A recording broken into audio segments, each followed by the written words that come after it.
नमस्कार दोस्तों। आज की क्लास में हम लोग हिंदी के दो इम्पॉर्टेंट टॉपिक्स संज्ञा और सर्वनाम से रिलेटेड इम्पॉर्टेंट जो कॉन्सेप्ट हैं उनके उनके जो भेद हैं उनको आज हम लोग पढ़ेंगे और उनसे रिलेटेड कुछ इम्पॉर्टेंट एमसीक्यूज़ को भी देखेंगे जो अक्सर आपको आपके कॉम्पिटिटिव एग्जाम में देखने को मिलते हैं। तो क्लास को एंड तक जरूर देखिएगा। हर एक टॉपिक हर एक कॉन्सेप्ट आपके लिए इम्पॉर्टेंट रहने वाला है। चलिए स्टार्ट करते हैं। तो दोस्तों सबसे पहले जानते हैं कि संज्ञा क्या होती है। संज्ञा किसी व्यक्ति, वस्तु यानी चीज, जगह, भाव या समूह के नाम को कहते हैं। यानी किसी भी वाक्य में आपको अगर किसी व्यक्ति का नेम दिया गया है, व्यक्ति से रिलेटेड बात हुई है, वस्तु से रिलेटेड बात हुई है यानी चीज, जगह से रिलेटेड बात हुई है, उनके भाव से रिलेटेड बात हुई है या किसी समूह के बारे में बताया गया है, तो वह किसको प्रदर्शित करेगा? वह संज्ञा को प्रदर्शित करेगा। यानी कैसे? जैसे व्यक्ति का नाम आ जाए राम, चीज यानी वस्तु का नाम आ जाए किताब, जगह का नाम यानी प्लेस का नाम आ जाए दिल्ली, किसी भी प्लेस का नेम, आगरा भी हो सकता है, कानपुर भी हो सकता है, महाराष्ट्र भी हो सकता है, किसी भी जगह का नेम लिया जाता है वह संज्ञा में आएगा। और किसी के भाव को भी संज्ञा ही कहते हैं। जैसे रसगुल्ले में मिठास होती है तो रसगुल्ले का भाव क्या होता है? मिठास का, तो यह भी एक संज्ञा है। समूह का नाम, जैसे सैनिकों का एक ग्रुप होता है, सैनिकों का एक समूह होता है, तो उसको हम लोग क्या बोलते हैं? सेना। तो सेना भी क्या है? एक संज्ञा ही है। तो इस तरीके से कोई भी व्यक्ति हो, वस्तु हो, जगह हो, भाव हो या समूह के नाम की बात हो रही हो, तो इन सभी को हम लोग क्या कहेंगे? संज्ञा कहेंगे। अब बात आती है कि संज्ञा के भेद क्या होते हैं, है ना।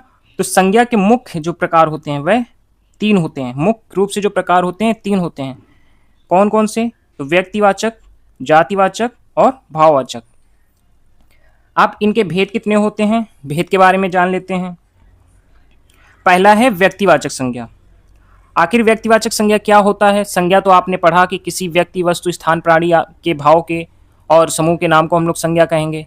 लेकिन व्यक्तिवाचक संज्ञा कैसे पहचानेंगे? कोई भी वाक्य अगर आपको दिया जाएगा एग्जाम में तो आप कैसे पहचानेंगे कि इसमें संज्ञा तो है लेकिन कौन सी संज्ञा है, यह कैसे पहचानेंगे?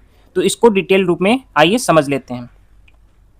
तो व्यक्तिवाचक संज्ञा को पहचानने का एक खास तरीका यह है कि आप सबसे पहले नोटिस करें कि उस वाक्य में बात किसकी हो रही हो, खास व्यक्ति की बात हो रही हो, खास जगह की बात हो रही हो, या खास चीज की बात हो रही हो, या खास संस्था की बात हो रही हो। यानी खास नाम बताया जाए। कहने का तात्पर्य है, जैसे मैंने बोल दिया शहर, तो शहर की बात हुई लेकिन यहाँ क्लियर ये नहीं है कि कौन सा शहर, खास शहर का पता नहीं चल रहा है यहाँ पर। लेकिन मैं बोल दूं अगर कि नागपुर, दिल्ली, तो इससे आपको क्लियर पता चल रहा है कि किस खास शहर की बात हो रही है ना। ऐसे ही मैं बोल दूं कि लड़का खेल रहा है, लेकिन कौन से लड़के की बात हो रही है आपको नहीं पता चल रहा है। लेकिन यहीं पे मैं अगर बोलूं कि मोहन खेल रहा है, तो मैं किस खास व्यक्ति की बात कर रहा हूं इससे आपको पता चल पा रहा है। तो ऐसे जो भी शब्द होंगे वह क्या होंगे? व्यक्तिवाचक संज्ञा। आई होप आपको ये समझ में आया होगा। जैसे व्यक्ति का खास नाम राम, शहर का खास नाम दिल्ली, नदी का खास नाम गंगा। जैसे वाक्य में आ जाए प्रयागराज में नदी बहती है। अब आपको यह क्लियर नहीं हो रहा है कि नदी तो बहती है लेकिन कौन सी खास नदी की बात हो रही है ये नहीं पता चल रहा है। लेकिन आपको बता दिया जाए कि प्रयागराज में गंगा नदी बहती है, तो यहाँ आपको क्लियर हो जाएगा कि किस खास नदी की बात हो रही है। तो ऐसे अगर खास नाम की बात हो तो वही आपके व्यक्तिवाचक संज्ञा में आएंगे। देश का खास नाम, तो देश का खास नाम जैसे भारत, देश कई हैं लेकिन भारत देश की बात हो रही है, खास नाम हो गया। अमेरिका खास नाम हो गया, इंग्लैंड खास नाम हो गया। तो इस तरीके के नेम अगर आते हैं तो ये आपके व्यक्तिवाचक संज्ञा में आएंगे। किताब का खास नाम रामायण, भगवत गीता, महाभारत, ये सभी नाम अगर आते हैं तो ये आपके व्यक्तिवाचक संज्ञा होंगे। क्योंकि किताबें तो बहुत हैं लेकिन उन किताबों में से किस खास किताब की बात हो रही है? रामायण की, महाभारत की। तो ये सभी क्या हो जाएंगे? व्यक्तिवाचक संज्ञा। ये तरीका है व्यक्तिवाचक संज्ञा पहचानने का। आई होप क्लियर हुआ होगा व्यक्तिवाचक संज्ञा। आगे बढ़ते हैं। अगला भेद आता है जातिवाचक संज्ञा। अब जातिवाचक संज्ञा क्या होता है? तो जैसे अभी हम लोगों ने समझा व्यक्तिवाचक संज्ञा के बारे में, उसमें क्या था कि खास नाम बताया जा रहा था। इसमें क्या होगा? जाति, वर्ग या प्रकार का सामान्य नाम बताया जाए। यानी जैसे उसमें खास नाम था, इसमें सामान्य नाम होगा। जैसे मोहन खेल रहा था, व्यक्तिवाचक संज्ञा में पता चल रहा था कि मोहन खास नाम है, इसलिए व्यक्तिवाचक संज्ञा है। लेकिन इसी वाक्य को मैं कह दूं कि लड़का खेल रहा है, तो लड़का यहाँ क्या हो जाएगा, जातिवाचक संज्ञा, यह सामान्य नाम हो गया। लड़का क्या है यहाँ पर, जातिवाचक संज्ञा। अभी हम लोगों ने डिस्कस किया कि रामायण व्यक्तिवाचक संज्ञा है, खास पुस्तक की बात हो रही थी। लेकिन पुस्तक बोल दिया जाए, किताब बोल दिया जाए, तो इससे हम लोगों को ये नहीं पता चल रहा है कि कौन खास पुस्तक है। तो यहाँ पर सामान्य बात होगी, जिसमें पुस्तक बोला गया, किताब बोला गया, मीन्स सभी पुस्तक सभी किताब उसमें काउंट हो गई। तो इस तरीके से अगर वर्ड होंगे, इस तरीके से आपके शब्द होंगे, तो वह शब्द किस में आएंगे, तो वह शब्द किस में आएंगे, जातिवाचक संज्ञा में। जैसे किसी चीज का सामान्य नाम, किसी वस्तु का सामान्य नाम क्या है, जैसे इसमें दिया गया है किताब, तो यह किताब भी जातिवाचक संज्ञा का एक एग्जाम्पल होगा, उदाहरण होगा। किसी जगह का सामान्य नाम, शहर, शहर कई सारे हैं, तो शहर क्या है यहाँ पर, जातिवाचक संज्ञा। किसी जलधारा का सामान्य नाम, नदी, नदी कई हैं, जैसे गंगा नदी हुई, यमुना नदी हुई, है ना। देन आप समझ जाइएगा कि वह व्यक्तिवाचक है। लेकिन नदी ओनली लिखकर आ रहा है, तो समझ जाइएगा यह जातिवाचक संज्ञा है। किसी ऊंचाई का सामान्य नाम, जैसे पर्वत, कौन सा पर्वत नहीं डिफाइन किया गया है, लेकिन पर्वत लिखा है, तो पर्वत में सभी पर्वत काउंट हो जाएंगे। तो पर्वत एक जातिवाचक संज्ञा हो गया, जातिवाचक संज्ञा का शब्द है। और अगर हिमालय पर्वत लिखकर आ जाए, तो हिमालय क्या हो जाएगा, व्यक्तिवाचक संज्ञा का शब्द। डिफरेंस समझ में आया होगा दोनों में, व्यक्तिवाचक संज्ञा में और जातिवाचक संज्ञा में। किस आधार पर पहचानेंगे दोनों को, अगर एग्जाम में अगर आपके क्वेश्चंस आता है, तो इन पॉइंट्स को आपको नोटिस करना है। इन पॉइंट्स को अगर आप नोटिस करेंगे, तो इजीली आप क्वेश्चन कर पाएंगे। आगे बढ़ते हैं। अगला भेद आता है भाववाचक संज्ञा। जो शब्द किसी गुण, दशा, अवस्था या भाव का नाम बताएं, तो वह क्या होते हैं, भाववाचक संज्ञा। कैसे पहचानेंगे, क्या तरीका है पहचानने का, तो गुण का नाम ईमानदारी, मीन्स जैसे लिख दिया जाए कि मोहन बहुत ईमानदार है। ईमानदारी एक गुण का नाम है, यानी जो भाव है अंदर का होता है किसी के। जैसे किसी के पैसे गिरे, मान लीजिए सोहन के पैसे गिरे और मोहन को मिले, और मोहन ने वो पैसे उठा करके सोहन को वापस कर दिए, यानी मोहन ने अपने ईमानदारी भाव का प्रदर्शन किया, तो मोहन के अंदर ईमानदारी झलकी, है ना। तो यह एक गुण है ना, उनके स्वभाव की बात है ना। तो ये आपका क्या है, भाववाचक संज्ञा में आ जाएगा। स्वाद का भाव, मिठास, जैसे रसगुल्ले में मिठास होती है, तो रसगुल्ले का स्वभाव कैसा है, भाव कैसा है, मिठास का, तो यह भी एक भाववाचक संज्ञा का एग्जाम्पल हो जाएगा। अक्सर आपने नोटिस किया होगा कि आप जैसे कोई चीज़ अचीव करते हैं, एग्ज़ाम जैसे कोई क्वालिफाई किया, या फिर किसी एग्ज़ाम में आपके बहुत अच्छे मार्क्स आए, तो आपके अंदर एक खुशी आती है, आपके चेहरे प्रसन्नता का भाव आता है, वह भी भाववाचक संज्ञा ही होता है। जैसे वाक्य लिखकर आ जाए, कक्षा में प्रथम आने पर मोहन के चेहरे पर प्रसन्नता झलक रही है, तो यहाँ प्रसन्नता क्या होगा, भाववाचक संज्ञा का उदाहरण। उम्र की अवस्था, जैसे उम्र की अवस्थाएं कई होती हैं, बचपन होता है, वृद्धावस्था होती है, किशोरावस्था होती है, तो यहाँ उम्र की अवस्था अगर बात की जाए, तो वो भी क्या होगा, भाववाचक संज्ञा। मन का भाव, किसी चीज़ को लेकर के दुख हो जाए आपके मन में, तो दुख का भाव भी भाववाचक संज्ञा होगा।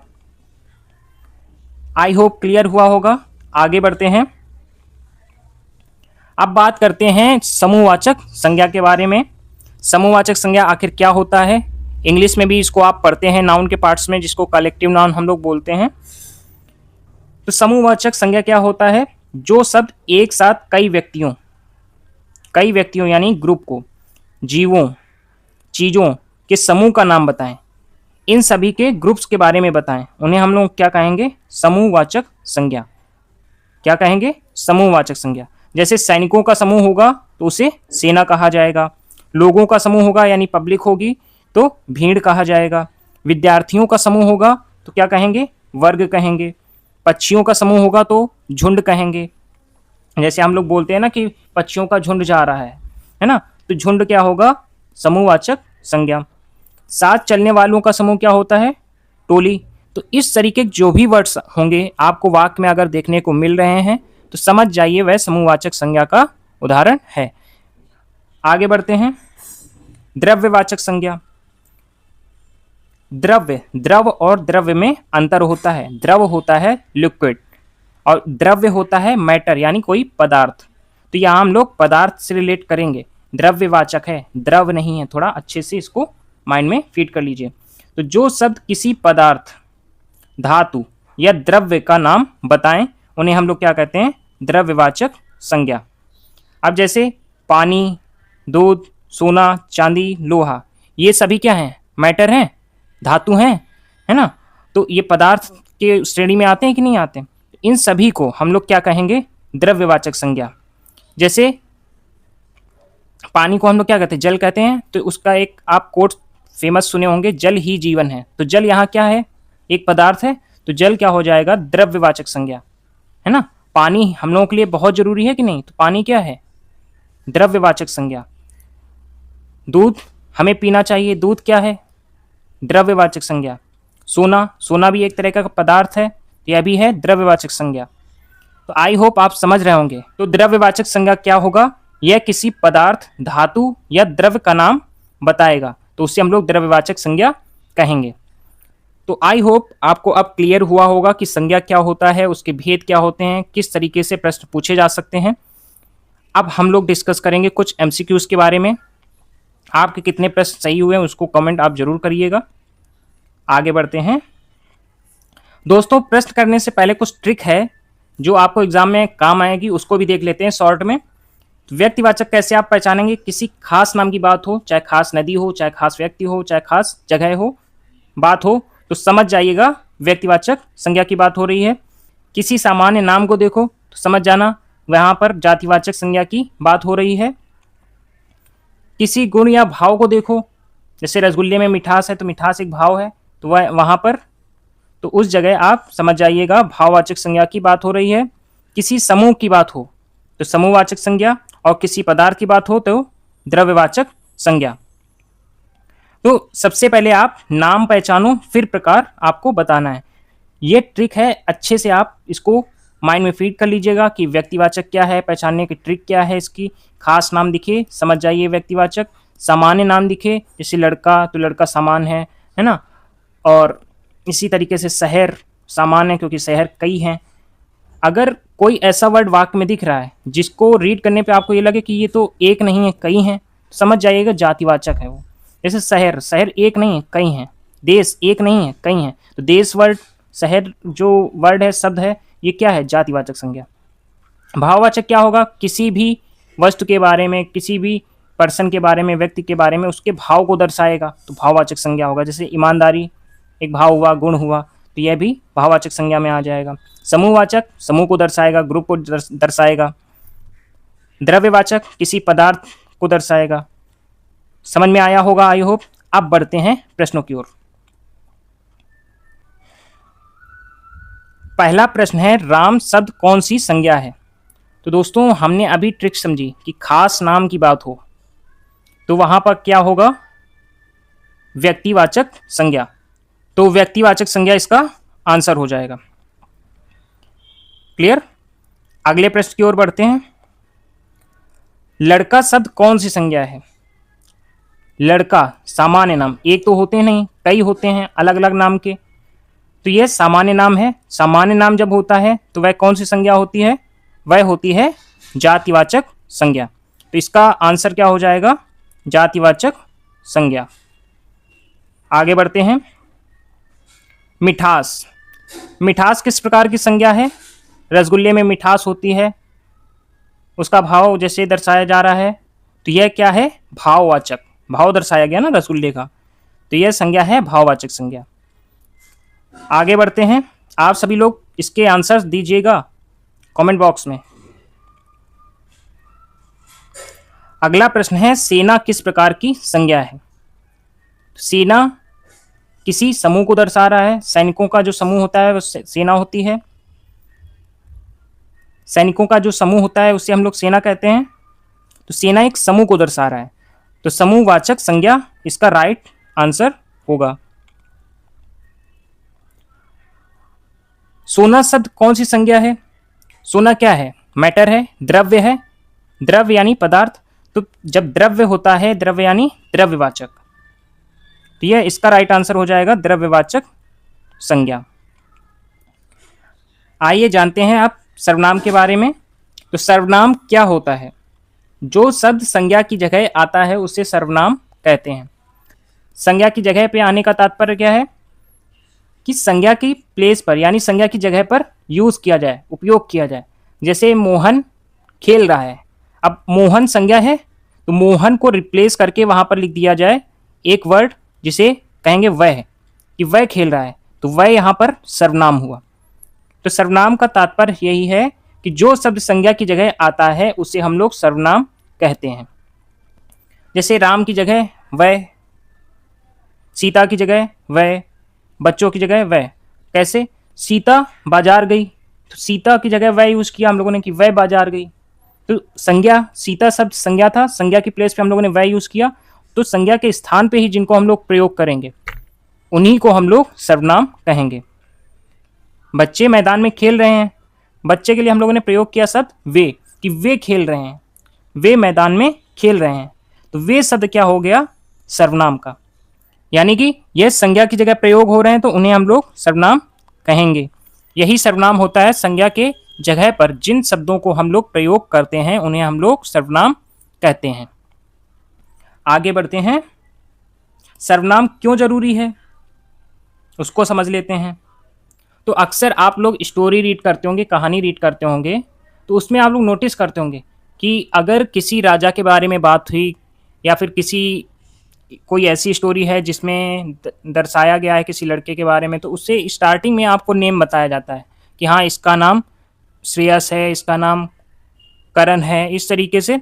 लेकिन उसको रिपीट नहीं किया जाता कि हर एक वाक्य में आपको करण ऐसा लड़का था, फिर करण वहाँ गया, फिर करण ने ये खरीदा, करण ने ये किया, हर बार करण करण करण रिपीट नहीं होता है। तब ऐसी जगह पे क्या किया जाता है? सर्वनाम को यूज किया जाता है। तो सर्वनाम क्यों जरूरी है? बार बार नाम बोलने से वाक्य भारी लगता है। सर्वनाम से बात छोटी, साफ और आसान हो जाती है। कैसे? जैसे राम बाजार गया, राम फल लाया। राम ही तो बाजार गया था और राम ही फल लाया। बार बार राम का नाम रिपीट हुआ। अब यहां पर हम इस जगह कैसे बोल सकते हैं सर्वनाम का प्रयोग करके कि राम बाजार गया वह फल लाया? तो राम की ही तो बात हो रही है, लेकिन यहां हम लोगों ने सर्वनाम को यूज करके उस वाक्य को बनाया है। तो मीन्स यहां पे रिपीट नहीं होगा नाम, है ना? तो कोई वाक्य जो होगा भारी नहीं लगेगा। अक्सर आप इनको नोटिस करेंगे, बड़े बड़े जो पैसेज होते हैं, अनुच्छेद होते हैं, उनमें आप इनको अक्सर नोटिस करेंगे कि सर्वनाम का प्रयोग अधिकतर होता है। स्टार्टिंग में आपको कैरेक्टर्स जो होते हैं उनके नेम बताए जाते हैं, फिर उनसे रिलेटेड अगर कोई बात होती है तो वह है, वे, इन सब का यूज होता है जो कि सर्वनाम होते हैं, क्योंकि वह वाक्य को आसान बनाते हैं, साफ बनाते हैं। क्लियर? तो संज्ञा की जगह सर्वनाम को किस लिए यूज किया जाता है यह आपको क्लियर हो गया होगा, और यह क्यों जरूरी है यह भी आपको क्लियर हुआ होगा। आगे बढ़ते हैं, आप सर्वनाम के भेद को समझते हैं। सर्वनाम के भेद होते कितने हैं? संज्ञा के भेद को हम लोगों ने जाना कि संज्ञा के भेद पहचानेंगे कैसे, क्या ट्रिक होगी। अब बात आती है कि सर्वनाम के भेद कितने हैं, उनको कैसे पहचाना जाएगा। तो सबसे पहले ये जान लेते हैं कि सर्वनाम के मुख्य प्रकार कितने होते हैं। सर्वनाम के मुख्य प्रकार जो हैं वह 6 होते हैं। पुरुषवाचक सर्वनाम, निजवाचक सर्वनाम, निश्चयवाचक सर्वनाम, अनिश्चयवाचक सर्वनाम, संबंधवाचक सर्वनाम और प्रश्नवाचक सर्वनाम। टोटल जो है इनकी संख्या 6 होती है। पुरुषवाचक, निजवाचक, निश्चयवाचक, अनिश्चयवाचक, संबंधवाचक और प्रश्नवाचक, ये 6 संख्याएं इनकी होती हैं। अब इनको हम लोग डिटेल में जानते हैं कि अक्सर कैसे पहचानेंगे इनको अगर वाक्य आते हैं, क्योंकि डायरेक्टली सर्वनाम नहीं पूछता, ओनली आपसे उनके टाइप्स भी पूछे जाते हैं। पुरुषवाचक सर्वनाम, जो बोलने वाले यानी स्पीकर, सुनने वाले लिसनर और तीसरे व्यक्ति जिसके बारे में बात की जाए या फिर उसे हम लोग क्या कहेंगे? पुरुषवाचक सर्वनाम। अब किस तरीके से? जैसे मैं आपको पढ़ा रहा हूं, मैं आपको पढ़ा रहा हूं, है ना? क्लियर? और आप सुन रहे हैं, मतलब तुम सुन रहे हो, तुम सुन रहे हो। और जैसे मैं बात कर दूं तीसरे के बारे में कि वह ऐसा है, वे खेल रहे हैं, तो ना हमारी बात हो रही ना आपकी बात हो रही है, मैं तीसरे की बात कर रहा हूँ। वह जा रहा था, मैं तीसरे की बात कर रहा हूँ, तो ये तीसरा व्यक्ति हुआ। और जैसे मैं बोल रहा हूँ तो मैं बोलने वाला यानी प्रथम व्यक्ति हुआ, और सुनने वाले आप लोग, तुम, आप, ये आपके किस में आ जाएंगे, सुनने वाले में। तो ये इस तरीके जो भी वर्ड होंगे जो हम लोग सर्वनाम में यूज़ करेंगे सर्वनाम के तौर पे, वो आपके पुरुषवाचक सर्वनाम में आते हैं। तो लिसनर हुआ, है ना, स्पीकर हुआ, और जो तीसरे के बारे में बात होगी वह क्या होंगे, पुरुषवाचक सर्वनाम। जैसे मैं पढ़ा रहा हूँ, तो मैं क्या हो गया, पुरुषवाचक सर्वनाम। हम पढ़ रहे हैं, ये क्या हो गया, पुरुषवाचक सर्वनाम हम। तुम पढ़ रहे हो, पुरुषवाचक सर्वनाम। आप पढ़ रहे हैं, यह भी पुरुषवाचक सर्वनाम होगा। वह पढ़ रहा है, पुरुषवाचक सर्वनाम। वे पढ़ रहे हैं, वे पढ़ रहे हैं, पुरुषवाचक सर्वनाम। तीसरे की बात हुई। अब यहाँ पर ये बोलने वाला, सुनने वाला, तीसरा व्यक्ति, इन लोगों के लिए जो भी सर्वनाम का यूज होता है, प्रयोग होता है, वह आपके पुरुषवाचक सर्वनाम में आते हैं। आई होप क्लियर हुआ होगा। आगे बढ़ते हैं। दूसरा आता है निजवाचक सर्वनाम। जो कर्ता का भाव उसी पर लौटाए उसे निजवाचक सर्वनाम कहते हैं। इसका मीन क्या हुआ, अर्थात मीन इसका यह है कि जब हम स्वयं के लिए कोई बात करते हैं, खुद के लिए कोई बात करें, और खुद के लिए जिस सर्वनाम का प्रयोग करें, वह जो सर्वनाम होगा वह निजवाचक सर्वनाम होगा। जैसे मैंने अपना कार्य स्वयं किया है, खुद से किया है, ये जो वर्ड है ये क्या है, निजवाचक। अपनी निजता का प्रूफ दे रहे हैं कि हाँ यह हम ही ने किया। तो स्वयं वर्ड हुआ, खुद वर्ड हुआ, है ना, ये क्या है, निजवाचक। अपने आप, अपने आप, ये वर्ड निजवाचक। तो वह खुद काम करता है, ये सभी वर्ड्स किस में आएंगे, आपके निजवाचक सर्वनाम में। वह खुद काम करता है, खुद वर्ड किसका है, निजवाचक सर्वनाम का। तो स्वयं, खुद, अपने आप, इस तरीके के वर्ड आपको अगर वाक्य में देखने को मिलते हैं तो समझ जाइएगा आप, वह निजवाचक सर्वनाम का शब्द है। आगे बढ़ते हैं। अगला है निश्चयवाचक सर्वनाम। जो किसी निश्चित व्यक्ति या वस्तु की ओर साफ इशारा करे। ऐसे सर्वनाम जो किसी निश्चित व्यक्ति की ओर इशारा करेंगे या वस्तु की ओर इशारा करेंगे, वह जो सर्वनाम होंगे वह आपके निश्चयवाचक सर्वनाम कहे जाएंगे। जैसे लिखा है यह, वह, ये, वे, ये सभी निश्चयवाचक सर्वनाम के एग्जाम्पल होते हैं। जैसे कह दिया जाए कई लोग खड़े हैं लेकिन उसमें कह दिया जाए कि यह जा रहा है, तो निश्चित है ना कि किसकी बात हो रही, यह जा रहा है ना। ऐसे कह दिया वह जा रहा है, मतलब कई सारी पब्लिक खड़ी हुई है और उसमें किसी एक को इंडिकेट किया जा रहा है, निश्चित पता चल रहा है, उस जगह हम लोग निश्चयवाचक सर्वनाम का प्रयोग करेंगे। आगे बढ़ते हैं।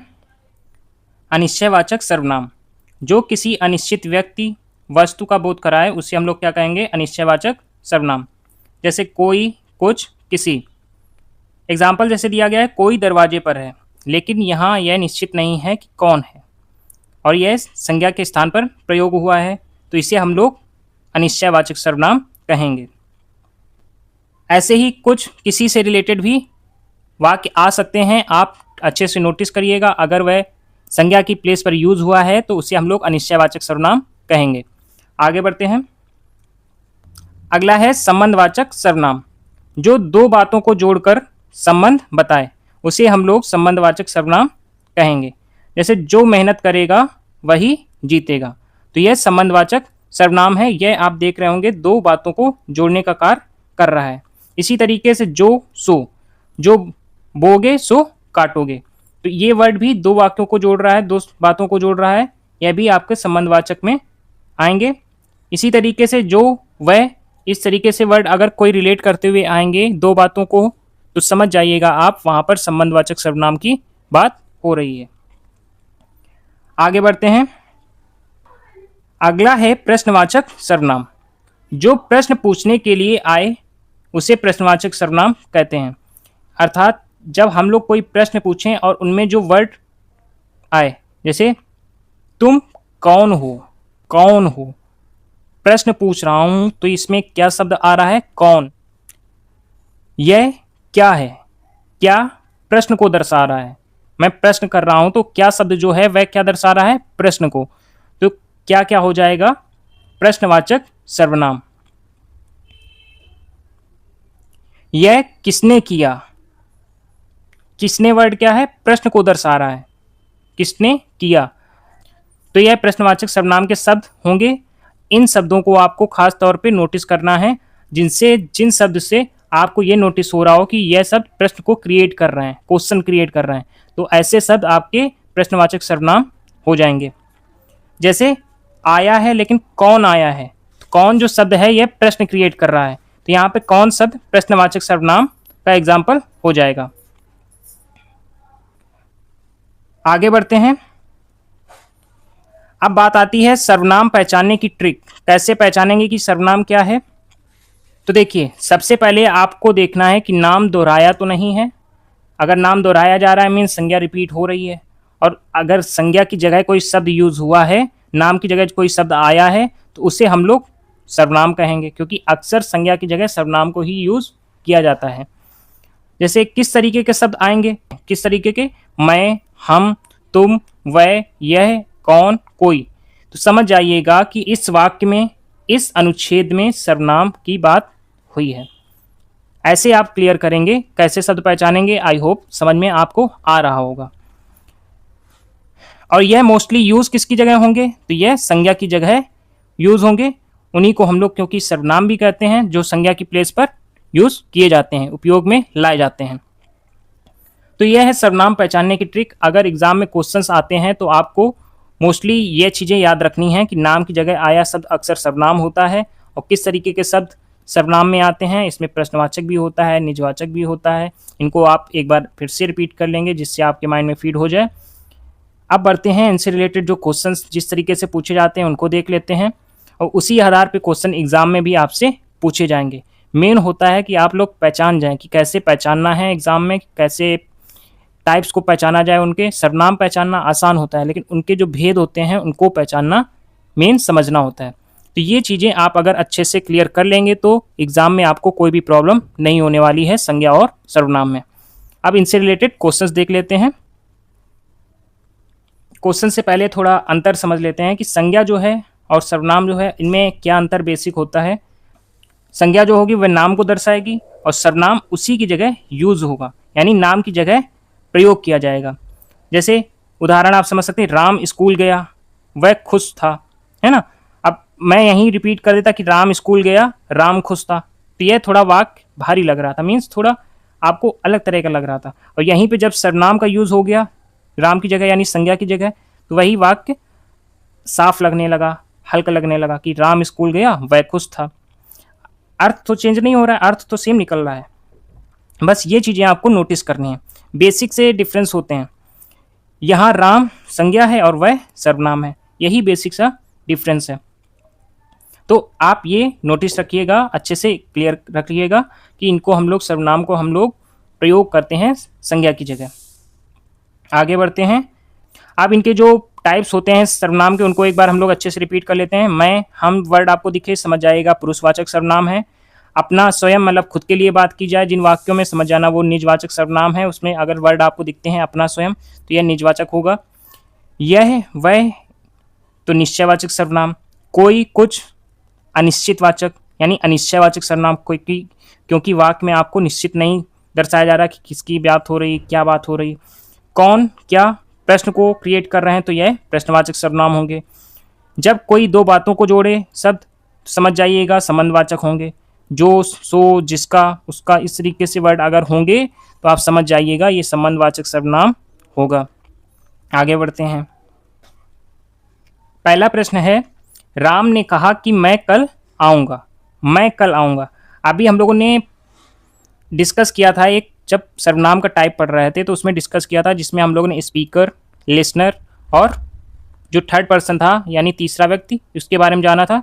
यानी जो वक्ता होगा और जो सुनने वाला होगा उसके बारे में हम लोगों ने समझा कि जो बोलेगा वह प्रथम व्यक्ति होगा, फर्स्ट पर्सन, और जो सुनेगा सेकंड पर्सन होगा, और जो तीसरे के बारे में किसी के बारे में बात हो वह तीसरे व्यक्ति में आ जाएगा, थर्ड पर्सन में।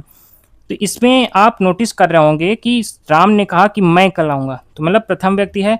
और इस तरीके के जो भी वर्ड होते थे, मैं, हम, तुम, वे, वह, तो वो किस सर्वनाम में आते हैं? तो वह पुरुषवाचक सर्वनाम के शब्द होते हैं। आगे बढ़ते हैं। बहुत ही इंपॉर्टेंट प्रश्न है। आप नोटिस कर रहे होंगे कि यहाँ दो बातों को जोड़ने का काम हो रहा है कि जो पढ़ेगा वही आगे बढ़ेगा, पढ़ेगा आगे बढ़ेगा। दो बातों को जोड़ने का काम दो ऐसे शब्दों ने किए, और जब दो बातों को जोड़ने का काम करेंगे कोई शब्द, तो वह संबंधवाचक सर्वनाम होंगे। क्लियर? आगे बढ़ते हैं। यह मेरी किताब है।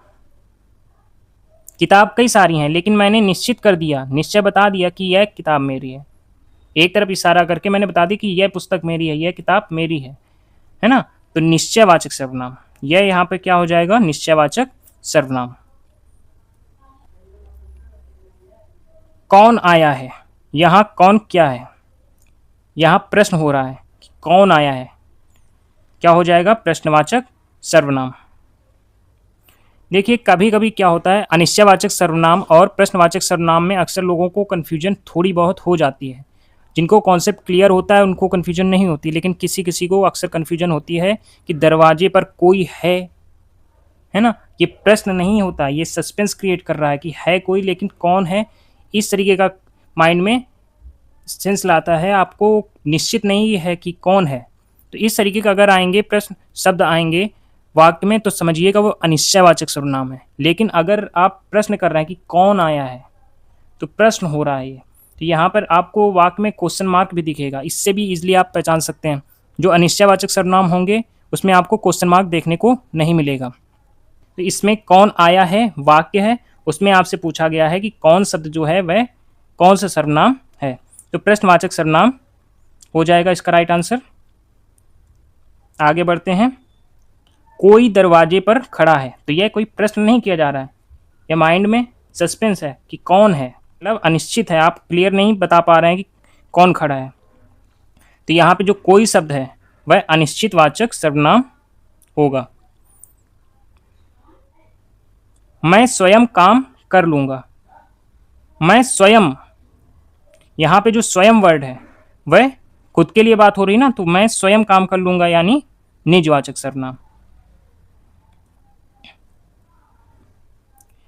वे मैदान में खेल रहे हैं, तो वे कौन सा शब्द हुआ? वे, जैसे हमने थर्ड पर्सन की बात की, तो first person, second person, third person, यानी प्रथम व्यक्ति, द्वितीय व्यक्ति और जो तीसरा व्यक्ति होगा जिसके बारे में बात होगी, वो सभी किस में आते हैं? पुरुषवाचक सर्वनाम में। वे मैदान में खेल रहे हैं, तो वे शब्द क्या हो जाएगा? पुरुषवाचक सर्वनाम। वह, तो वह भी पुरुषवाचक सर्वनाम। मैं, हम, तुम, आप, ये सभी शब्द किस में आएंगे? पुरुषवाचक सर्वनाम में।